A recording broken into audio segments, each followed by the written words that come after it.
and don't normally find themselves in that position. Let's bring in Ken. Ken is in America. Now, you are from the American Aries podcast, Ken, I do believe. So, a Norwich fan. So, 2 wins back-to-back.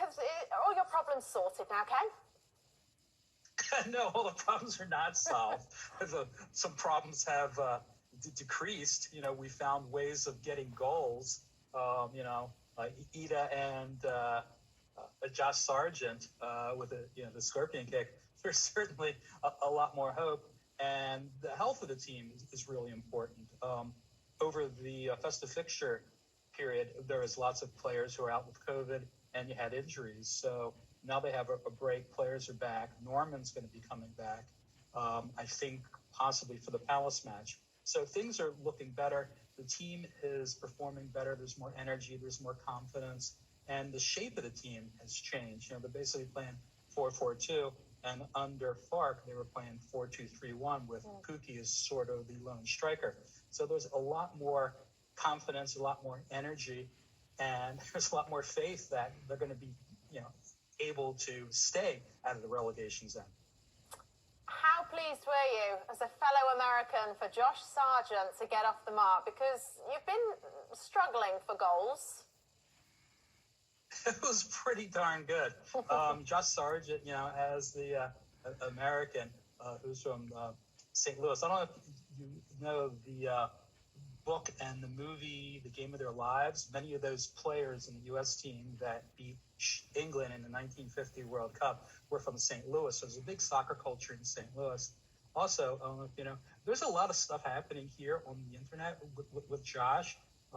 Roger Bennett from Men in Blazers did like a 5-minute piece on the goal. There's animation of the goal. There's a song now that has been created in the U.S. And the USA channel was really interesting because you said I'm actually the host of the podcast, and we're doing one this Saturday with the guy who held up the American flag in the crowd. So we're having him on. So we want to know his story, why he brought the crowd, why he brought the flag. And what's really interesting, the USA chant really, really surprised us.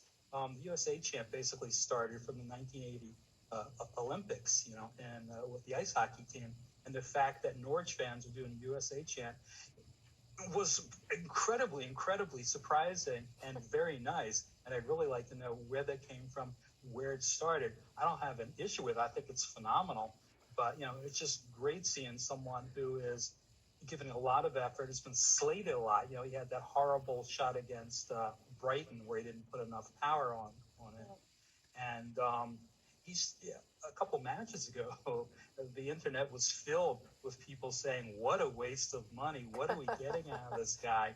And now everyone's, this guy's the best thing ever. That's football though, Ken. We're a fickle bunch of people over Right. here. 1 minute you love, next it's the end of the world. Let me talk to you about the fixtures that you've got coming up. Because you've got City and Liverpool coming up, which, tough run of fixtures. Yeah, it's a tough run of fixtures, especially my son, who's in the other room, he's a City fan. Yeah, I have more confidence against City than I do against Liverpool. Liverpool just hammers Norwich all the time, and Norwich has beaten City. Before they had that big upset a couple of years ago, 3-2. And they, not that I say City is worse than Liverpool. I just think against Liverpool, they are, they just have a problem. It's not their bogey team, but it's going to be tough. But having a stronger squad and having confidence coming in, you also have a manager in Dean Smith who isn't taking the same tack that Farker did. Farker sort of took the tack that's like, they're better than us. We'll be lucky if we get a result. I think Smith's going to go, why can't we beat them? I've been in the league long enough. I know what to do. Let's go out there. Let's figure out a way to hold them and, maybe counterattack them and go for a draw, possibly a win. I think there's a different mindset coming in. So do I have any faith they're going to get any points out of those matches? No. But I think they're just not going to be hammered like I thought they were going to be earlier in the year. Chris, what's the mentality when you are approaching a game like City or Liverpool? Is it a different build-up than if you're facing, with the greatest respect, Aston Villa? Or maybe not, because that was a derby game. But no, well, not for West Brom, obviously. But look, I think the point you made there about obviously Dean Smith, Daniel Farke obviously had his way of playing. It worked in the Championship. Like, he cruised the Championship, got relegated, cruised the Championship again, and it's nice. But obviously, to stay in the Premier League, you need a little bit more. Sometimes you have to accept that you're not going to have a lot of the ball all the time. You can't just be this wide open, free flowing football team. You have to have a little bit more about you, like you said. Possibly sit in a little bit deeper, play on the counter attack, maybe play for a couple of set pieces, and give respect to the teams that are better than you, obviously. But you have to try and find a way of winning a game, and that's probably the biggest thing you can do. Obviously, going to Man City. Look, we've all been to Man City. Well.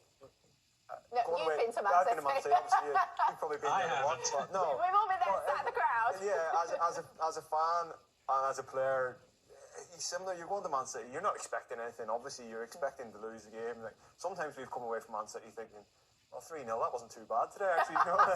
Because it could have been 10. And it's always right, keep it tight. First 10 minutes, don't give them anything, and bang, you're 2-0 down inside 5 minutes. And then what do you do from there? So I think Dean Smith. Look, I know Dean Smith.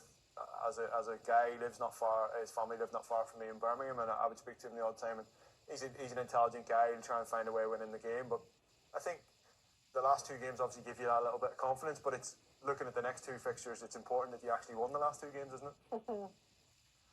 Well, there's Palace in there too.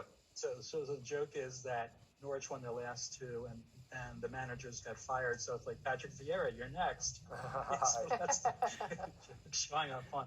Yeah, so getting a result against Palace is going to be critical, and whether you can get any points off of City and Liverpool, that would be truly amazing. But the team's much stronger, and getting everybody back and having more of a solidified structure that seems to be working, and getting goals from other than Pukki, was a phenomenal accomplishment. The last 5 goals have been a direct result of Ida and Sargent's involvement, with Pukki getting the assist for the scorpion kick.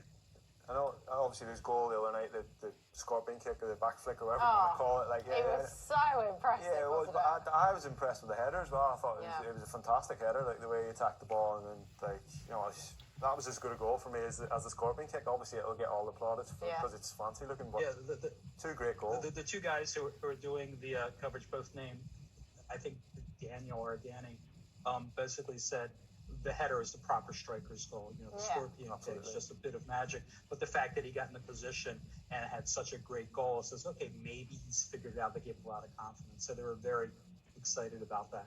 Ken, very quickly, yes or no, are Norwich going to survive this season? I've said yes before, and I'll say yes again. I'm far more confident now than I was with my earlier answer. All right. We got you. Ken, thank you very much. I'll tell you what, you mentioned Everton, because you said you would go as far as sort of Brentford, Leeds. Everton are just up there in the